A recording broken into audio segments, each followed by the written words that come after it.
What's up, y'all? This your girl Starr Kraziness. So as you see playing on the screen is my previous video, so make sure you check it out. Just click on it. If you can't, go into the description box below.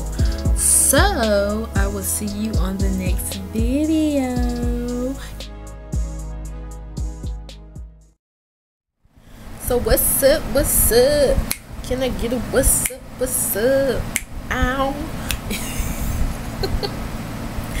Anyway, this your girl Starr Kraziness, and I'm coming to you with another Black Ink Crew recap, Starr Crazy style. So you know how we say, well, you know how I say, let's go ahead and get into it. This is season 4. Can y'all see? Okay, season 4, episode 11, Hands In. So VH1 just decided to take a break from Love and Hip Hop and Black Ink last week, because it's supposed to be, you know, last week episode, but we got this episode, and I must say, hands down the best drama filled, heartfelt episode of Black Ink. For real, throughout this whole season, this is the best one. Okay, and I really enjoyed it. So let's see if y'all can enjoy it as well as I give you what happened on Black Ink Crew. Okay, so first scene starts off with Donna and Naheem. They meet up at this little restaurant, I guess, and he's just asking her, like, what's up with you and Max, you know, what happened with the whole baby mama situation. So, you know, she goes and tell him that, and then she's like, she don't know if is this what she really wants. And he, on the other hand, said, I think y'all just need to, you know, break away for each other, because the way y'all moving and doing all this other stuff, y'all really pushing away from each other anyway. So I really just think y'all need to just break apart, you know, just try to focus on yourself. And I don't. And then the next episode, she's getting married and talking about having conjugal visits. Like, that is not what whatever, I guess. Ride or die, he been there for you, you gonna be there for him, even though the baby mama done told you, oh, he's still messing with me, and I'm still giving him conjugal visits. I'm still putting money on his books, as well as you putting on money on his books as well. So he's using both of y'all. But it is what it is. So Naheem, he gonna ask, so what you doing, like, what we gonna do or whatever. And I'm like, don't you have a girlfriend? And then she say, don't be effing with Donna, because she see, you know, y'all have a little chemistry there, so don't be doing that. And Donna even like, you know, me and Naheem had relations back in the day, but I respect, I think his girlfriend name is Alex or Alexis or something like that. She has respect for her, and she's not, you know, she don't want to mess up what they already have, and, you know, they already going through a little problems or whatever. So she just want to leave it at that. And she, you know, she seemed cool for the most part, so she don't want to get no drama. So she talking about, well, look, I'm gonna just have to go back to the house and chill, because I ain't trying to do it. And I'm like looking at Naheem, didn't you already get the talk? She gonna your penis off, and he gonna talk about, well, I don't think she's gonna cut my penis off because she likes it too much. I think Lorena Bobbitt liked it, her man's penis, but she cut it off. I mean, in the moment of rage, you don't be thinking about nothing until after the fact. So yeah, I'm like, okay, whatever. So we get off that. So we have Duchess and Caesar back at their place. Duchess is doing like this kind of romantic type dinner or whatever, and she's basically telling C's when he walk in the door and they sit down, you know, she apologized for what happened, and she just realized she's just gonna be patient with this whole baby mama and his daughter thing, because hey, you can't fix what has already been done. Okay, so he's like, okay, cool. So she says, I have a surprise for you. And he like, ooh, okay, what's the surprise? You know, I'm gonna give me some tonight, you know. There ain't no surprise, but I'm just saying. So she was like, look over here, are you watching me? Oh my gosh. So she's over saying, look what I got you a Henny fountain. And he looking like, That ain't no fountain, and there ain't no Henny. Like, ain't nothing in there. There's a lemonade picture. Are you who you think you fooling or whatever? And you know, she was like, well, hey, this is, you know, I thought it was a nice gesture. Her and these little, I thought it was a nice gesture type crap. Are you serious? So I'm feeling she full of it. She full of it. Cause she's basically saying that's all you gonna get, cause you ain't getting no fountain with no Henny pouring out of it. Like, and I mean, I'm with Caesar on this. If he giving you all the other stuff you to do and stuff like that, all he wants is a Henny fountain. Let the brother have a Henny fountain. All this issue don't put him through these years. Let him have a Henny fountain, cause the boy is head over heels for your crazy butt. Let the boy have it. Okay, let's not do that. So after that stupid thing she wants to say she's doing a gesture for, he says, well, I have a surprise for you. Well, I got a new spot. And I'm like, okay, you already told us that. And he goes to say, well, since the spot he was originally looking at fell through. And I'm like, the only reason probably fell through because you couldn't pay that $6,000 rents, okay, every month. That's probably why it fell through. Just keep it real with the people, okay? But you say you got a new spot, and you know it's gonna be epic. You know, stuff gonna start happening and stuff like that. And I'm like, okay. So he was like, look, we might not make that house you want right now. Let's think about it 5 years later from now, because you know we can get our income up, right, and we can make it happen. But right now, I don't think so. And she looking like, ugh. Okay, sis, I work with it, you know, whatever. I'm like, it ain't no pleasing her. Even trying to compromise with her, you can't please her. I can't. So we have, for the next scene, is Walt, Melody. I think it's Melody or Melanie. I think it's Melody. But Caesar and Ted. And Melanie talking about these plants she got and whatever. But Scott, we're just gonna get to the juice. Scott come on in, and everybody knowing she not herself. She looking down, you know. She just like, what's up, y'all, you know, or whatever. And she goes, Teddy. He goes like, what's going on with you? You know, you ain't acting like yourself. And she was like, well, today was, my son's birthday, and we all know the story behind, you know, her son. That's like a very emotional topic for her, because she didn't want to give up her sons, but she knew, she tried to take care of them, but she knew at the end of the day she couldn't do it, so she let them go to a better family. She said it wasn't an open adoption. So she's basically been looking at how they've been growing up through social media, because she always talking about Facebook and stuff like that. I'm like, well, damn, if you're looking at them through Facebook, you can't shoot them a message and be like, hey, you know, this your biological mom, just checking on you. I mean, just try to reach out. But she said she did, because Teddy did ask her. He was like, well, when the last time you actually talked to them? And she was like, the first time she got her bid, I guess she got out of jail for the first time or whatever, before, you know. And she was like, that's when I took them trick-or-treating. And she just broke down crying. And she had a little story behind that. And I'm like, well, damn, Scott. It really affect her. And I really like Scott. You know, she's the fun, the party. She's the party, okay? But it was just, it kind of made me tear up a little bit, like, damn. Yeah, so that was like an emotional scene. But and then she was saying that the kids went to Dubai. I'm like, what kind of people you left them with? They on cloud nine. Dubai, anybody know Dubai is one of the highest places you can go to visit, vacation, whatever you gotta do there for business. It is very high. So the people they living with, child, can you take another one in?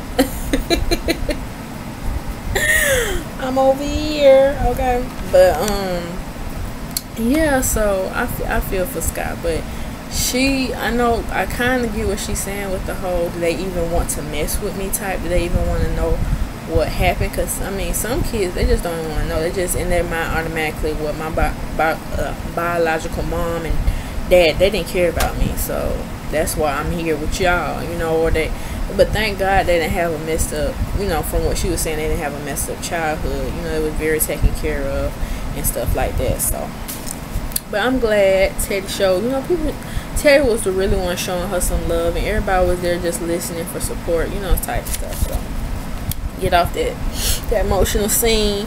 We got Ted and Caesar. So Ted is with Caesar, and they're going once again to see this shop. We all know that the first shop didn't come as planned. I'm telling you, it's because he probably couldn't afford that rent every month. Woo! So we get to this place, and I mean Caesar, he all ecstatic about it. He was like, we're gonna sign the papers, but I just want to let Ted see what we doing with the new Black Ink movement. We get there, they open up the door because they meet with the realtor, Caesar's realtor, which was Daniel. He opened up the door. What the hell is this? And you know, Teddy said, "What the is this?" But we on the same page. This look like a damn near apartment. With a little spacious. If this like, and he's saying this is bigger. No, sweetie. The first one that you showed us, that was a little more bigger than this. But no, this is like a apartment. Okay. And even Teddy was giving that vibe. He like, hell no. I said, what the hell? You sure you want to go through with this? You sure you want to spend your money on this? And then Teddy was getting in his feelings. He talking about some, you know, I had this emotional connection with Black Ink. It kept me out of a lot of trouble. You know, we had parties there. And I'm like, Teddy, you didn't never do anything there. You was really just there to take up the couch. And even C said that you was just there to take up the couch. And he was like, well, maybe if I brought a new couch, your ass would not have a problem with it. He might not, and bring some girls too. He might not, but I'm just saying, he just, whatever. But he ended up signing the papers, you know, because Daniel, the realtor, he was like, so we're going to do this? What's gonna move? Let's move something. You know, I ain't come up here in my little suit for nothing. You know, of course, to be on camera, of course, you know, holler at your realtor, Daniel. But yeah, so like, yeah, he signed them papers, and now he got a new place with Black Ink. Talking about now he gonna, I don't know what epiphany he had with this, how he got it, but he gonna talk about no more of the old stuff they did at this the current Black Ink that they at. They're gonna have some classical music playing. No graffiti on the wall. We're gonna have some paintings on the wall. It's gonna be a new feng shui, you know, whatever. I'm like, okay, see, okay. So getting, and then he gonna talk about some. We done move from you know, the Jeffersons, where it's a deluxe apartment in the sky. Yes, it is an apartment. I don't know about deluxe, but make it your own, boo. Make it your own and make that money. All right. Moving on, speaking of paintings and all that, Caesar decided to throw a showcase for O-Ish, because I didn't know he did paintings, but he does some good artwork, you know, as tattooing. So I mean, it gives it gives kind of leeway to do painting. So everybody there, they asking, what the hell is O-Ish? Why is he not at his own damn events? And I mean, I don't even know why y'all keep even throwing events, because he was just like that for the last event. Like, he wasn't there, but anyway. So, what was his name? Since he was like, Ted, you know, call him up. Ted, I ain't doing a damn thing. You are not, I'm not about to go there. Walt had said that last time. This is your mess. You keep giving him these chances, and he just keep freaking you over. Okay? And I'm not about to get in it. So, O-Ish eventually walks in like nothing has happened, like time wasn't ticking for his ass to be there on time.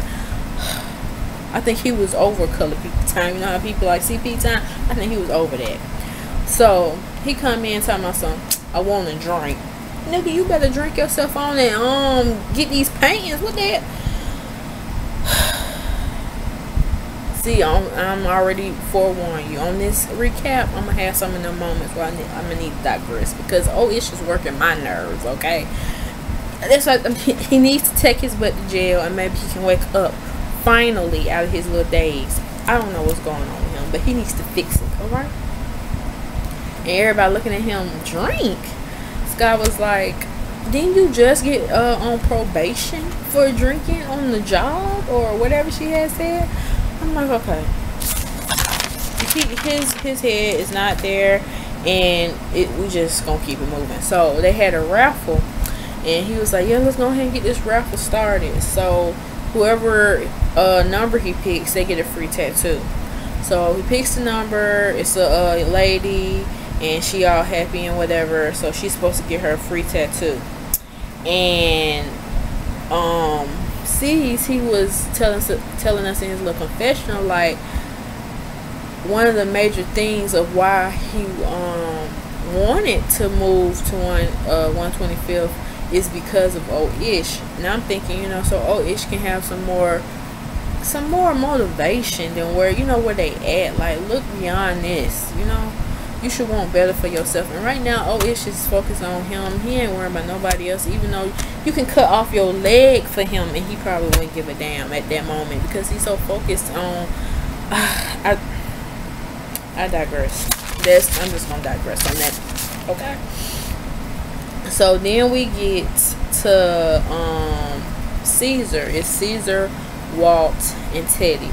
And, you know, they're just talking a little small talk. Then he was like, what we gonna do today? You know, what y'all got planned for today? And I'm like, why are you even here? You don't even be here. You be, you know, doing other stuff, running errands and stuff like that. He's like, well, I got a client. I got Rock coming through. And Teddy like, wait a minute. You do know that Raw and Sky are beefing right now. Like, are you in La La Land? And C's was like, well, I mean, damn, she one of my original clients. She been with me, and she knows some connections that can get up over here so they can help us even more or whatever. So come to find out, Teddy, he talking about he think it's over some lashes. So Allison is what's her name, Sky's friend, and she has this eyelash line she got, and they're saying that Raw, she had took the Instagram showing off some lashes, telling people that it's her line, and, you know, and promoting it like it's hers. And so what is it, what's her name, Sky, she wasn't having that. So she was telling Raw, like, don't be doing that false promotion ish, because you know it's not yours. So don't even be popping that lip like it is. Okay.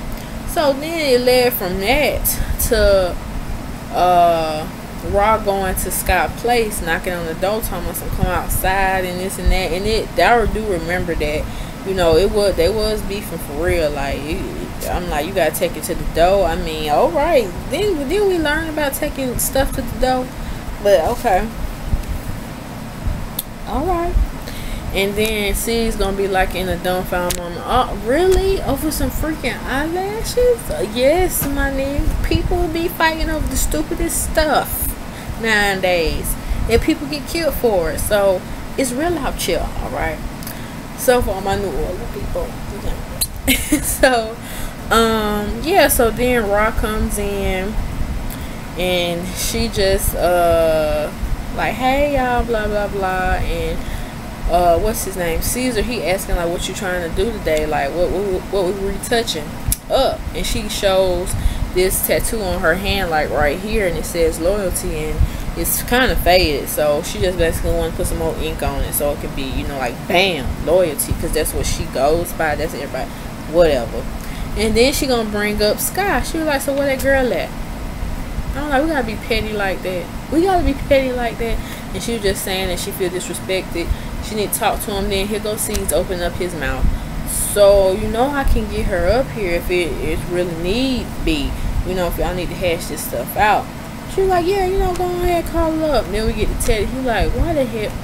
Okay, you know what? I was gonna call Scott anyway. But I wasn't gonna tell her to come up here. It was gonna be on her own. But since you want her to come up on here, I can. So if anything pop off, I ain't in it. Don't call me. This is your shop, and you want to do this, so you gonna handle it if she get crazy. All right, and it did.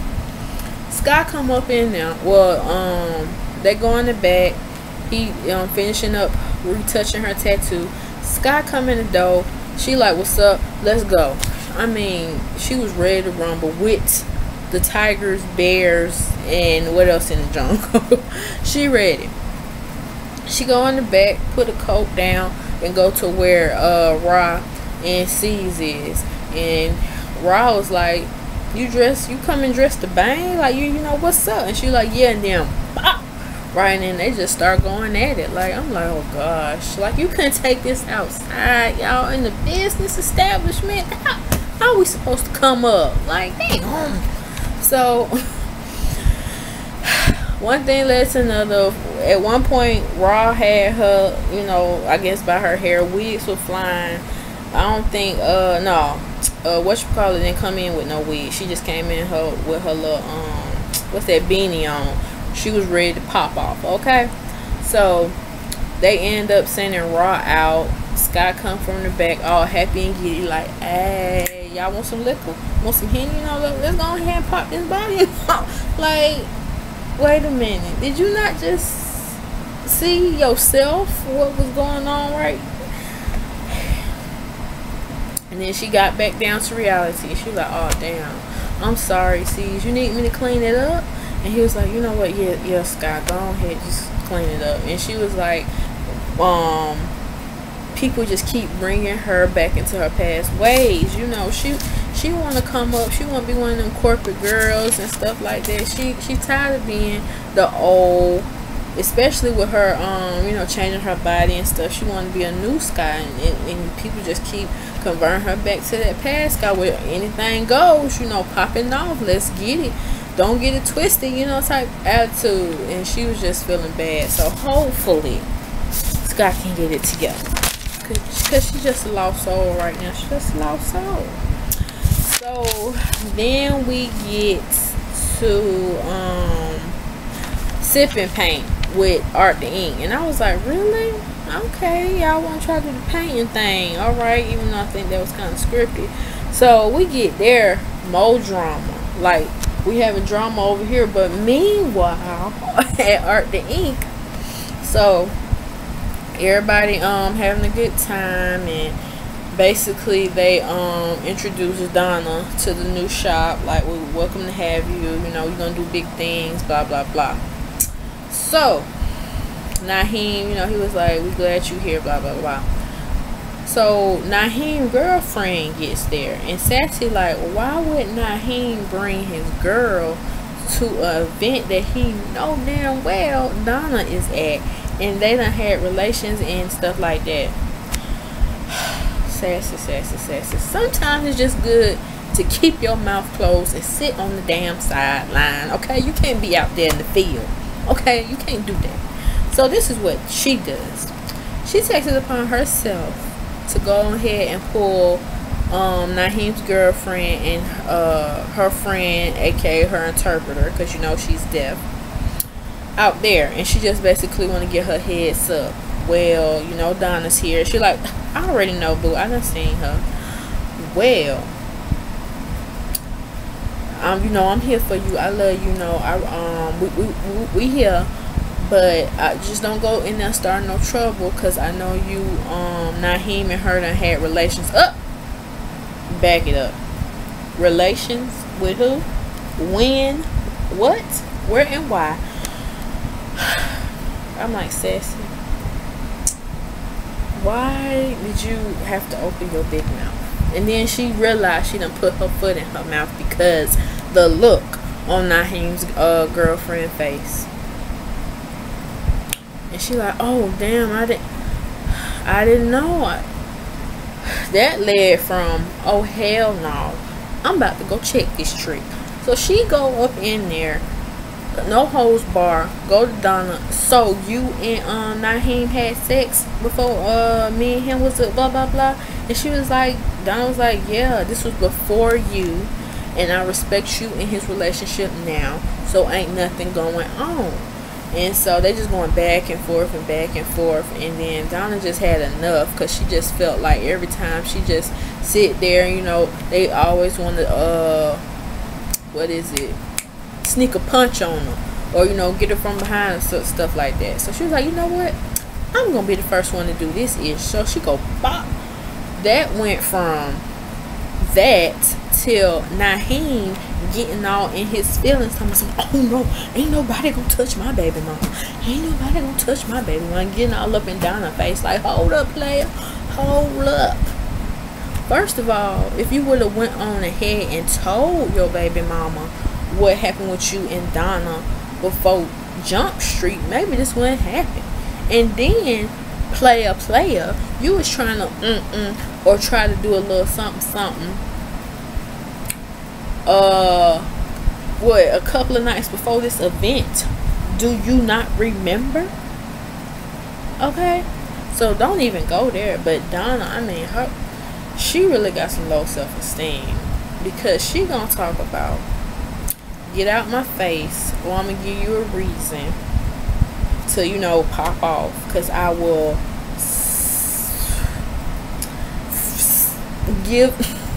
freak it. I'm gonna suck your man's penis real good, I guess. So he be wanting me versus wanting you type ish. I'm like, whoa, did you really just say that to a deaf girl?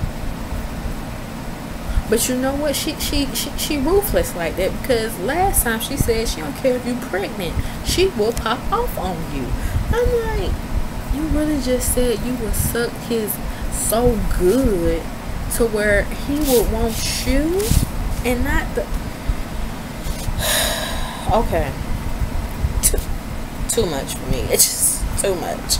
But they in and here go Puma, not in the shop, not in the shop. And then he gonna say, I just don't know what's going on with Donna. Every time she's around, a fight break off. It's like World War II up in this thing. It really is, because I mean, she either sleeping with somebody, man, or she done said something. Donna, get it together, boo. Get it together. Maybe you need to leave New York and go somewhere else and try to start off fresh, because it just ain't working. It ain't working. It ain't working. And then Puma gonna talk about, this is not the Black Ink Witness Protection Program. I'm like, you a fool for that one. So they basically end up taking Donna, telling her she gotta go home, and they continue to party. They just got to be more careful who they let around their place of establishment. I mean, have we not learned anything from Black Ink when y'all went over there? And we know all the drama they had.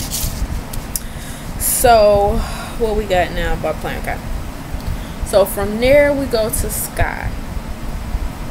She is debating on should she, you know, take this trip to go see her boys and just basically get what she's been feeling inside for the past 16 years about why she left them and gave them up. So she, you know, playing with the envelope, looking at it, and she was like, freak it, I'm just gonna go ahead and go on down there and tell them how I feel. And this letter, if it can't come out verbally, it can come out written on paper where they can see where I'm coming from. So she called her friend Alex. I guess she called her, well, she calls her friend Alex. Not like, well, you can see it, but you know, she comes over and she just telling her, I gotta go, I gotta do it. You know, y'all know I love my babies, but they probably don't know or whatever. And I mean, clearly I think they would know, because this is not your first time talking about how much you love your babies and how much you adore them, but you just wasn't in the state, you wasn't, your mind, the state of mind wasn't there, because you was, I think you said 14, 15, something like that, as well as your environment. It wasn't a good environment for you to raise not one but two boys, you know. So I think they will understand. So it ain't like you was just downplaying you didn't have no kids, you know. So she was like, well, I'm gonna go ahead and take this trip down now. She get in the car, and then I wouldn't even give about like 10 minutes. She say, driver, can you make basically a U-turn and can you drop me off or you pick me up, because I just can't do it. I can't do it. I'm like, damn, Sky, you were so close. But she said she real scared. She don't know. She's afraid of the unknown, basically, of what I guess they would say, or would they even want to speak to her, see her, and stuff like that. But I mean, you can only try, you know. And I really do hope you actually do be able to have a bond with your kids before they really grow up in a grown-ass man, you know. And then they have kids, and they like, I want to see mom, grandmama, you know. So whatever. So then we get to O-ish and Caesar. Now this right here was a touching scene for me, because I kind of know how it is when you really trying to go hard for a person.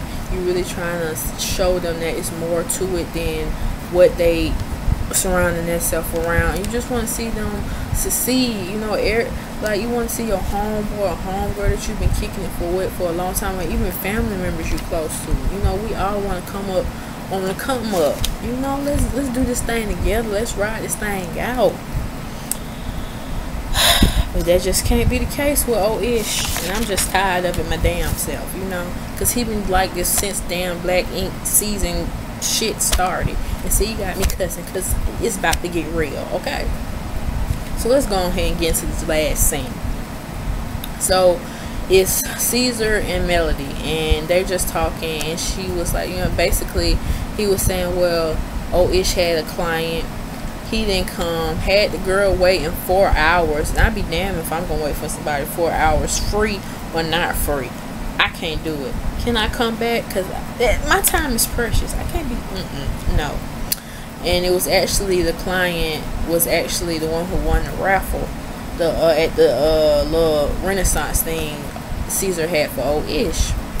So he just, you know, he's in his feelings as he should, and he like, I'm just tired of this ish, you know. It's getting to a point where when will your ass wake up and realize somebody rocking for you?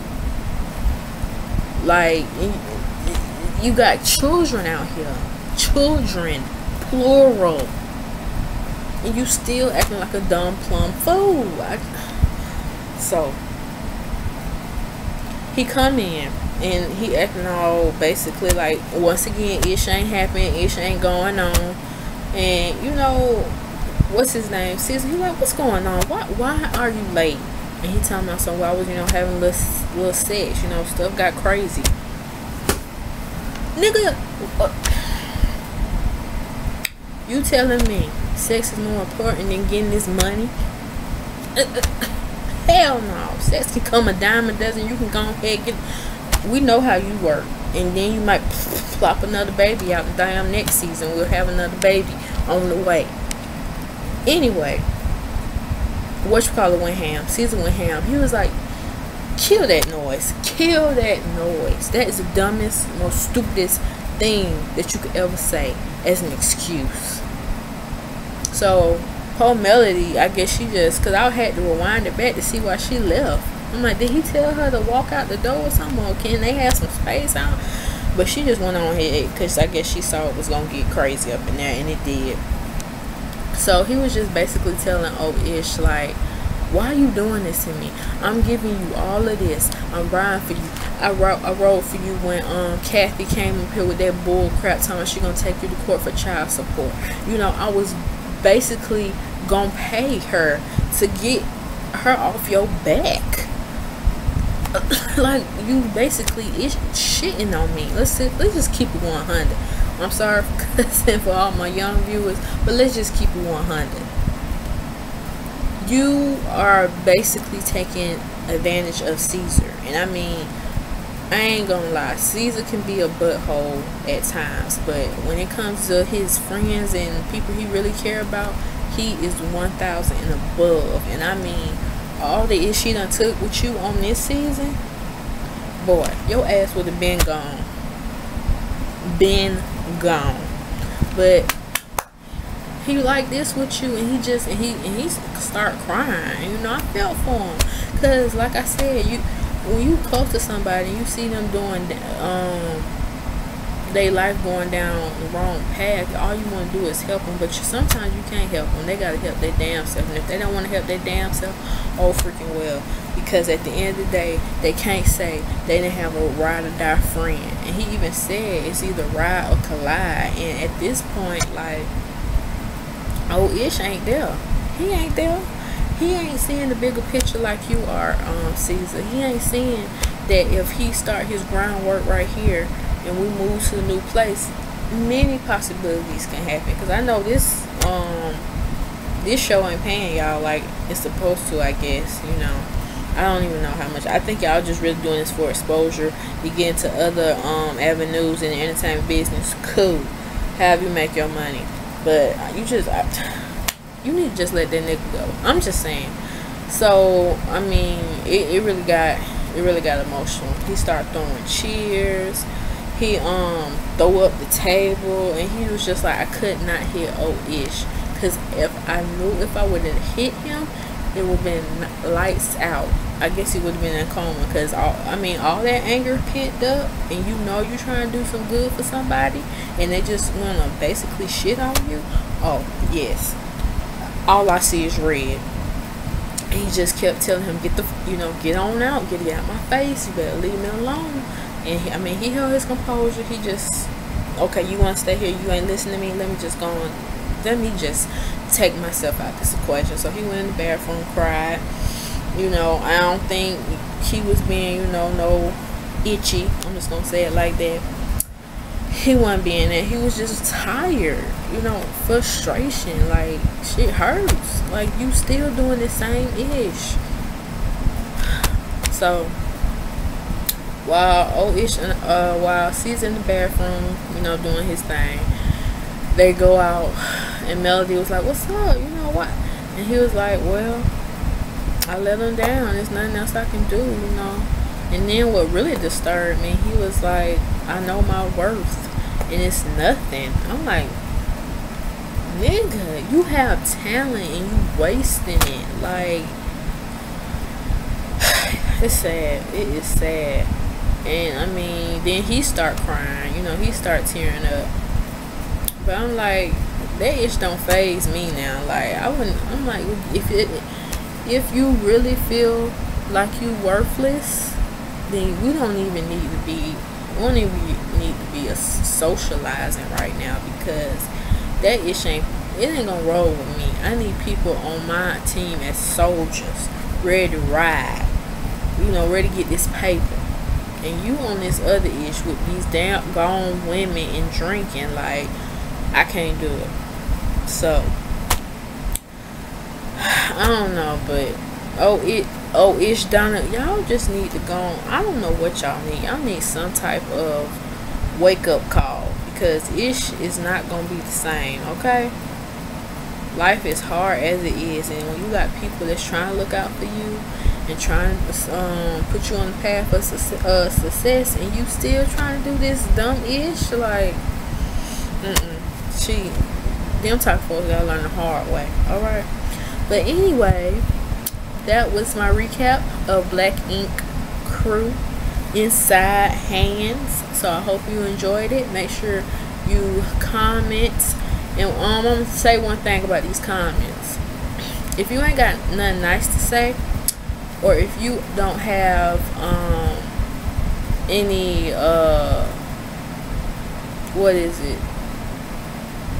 good advice, that I could use, don't say ish at all, okay? Because it's a lot to come up on this forum, this platform, and just tell my opinions and give you what I got, and just basically, because some people can't even do this. So this is to all the people who was trying to hate on me, had them nasty negative comments. If you don't have nothing nice to say, don't say it at all, okay? And I'm gonna leave it at that. Peace.